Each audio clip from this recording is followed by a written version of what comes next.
You overthink your training. Do you suffer from analysis paralysis, or is it simply fun digging into the Strava data after you run? What do you think? Let me know in the comments. That's pretty funny, asking you to think about overthinking. Runners often overthink their training. I'm one of the worst offenders. It's actually pretty simple, this running. We need to run at the appropriate pace for an appropriate amount of time and not worry too much about the details. Let's look at three things that runners often overthink: pace, shoes, and running form. How fast should my easy runs be? What about my long runs? Is this interval too slow or too fast? Which of Garmin's running zones am I in? Is that the right one? All these thoughts are rattling around in your head before, during, and after your run. I think it's actually very simple. There are only really three zones: easy, moderate, and hard. There's actually a lot of science to back that up, but we won't dive into that here. That would be ironic in a video about overthinking, wouldn't it? Just think of it as conversational, a bit of effort, and quite challenging, or something like that. To me, effort matters more than some arbitrary pace number. Unless we are running on a flat track or road, too many things can affect pace. Weather, hills, fatigue, and life stresses, all of them will affect how fast we can run for a given effort.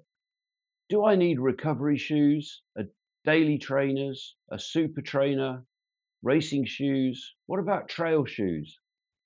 I've spent the last few years convincing myself that I needed to have 5 different pairs of shoes. I'm beginning to wonder whether I actually need only one pair. Check out my recent video on shoe rotations. For most of us, one quality daily trainer is probably going to do the job. Maybe supplemented by carbon race day shoe if that's your thing. Am I landing on my heel? Is my cadence too slow? Should I be leaning forward? What are my arms doing? We seem to have turned running into something that requires a user manual. Ask 10 different running coaches and you'll get 10 different answers. My thought is that running form is a result of running strength, brain training, and body composition. I don't think that concentrating on foot placement, arm carriage, heel lift, and all those factors really helps. For me, they are more a result of regular training rather than what we do to get more economical and efficient. Of course, I could have this completely wrong. What do you think? Running should be fun. If you're not enjoying it, how can it be a lifelong pursuit? Maybe you don't think it is. Maybe London Marathon is on your bucket list and you are one and done. Or maybe, like me, you're in this for good. Only this morning I said to someone, running is a privilege. I can't imagine stopping.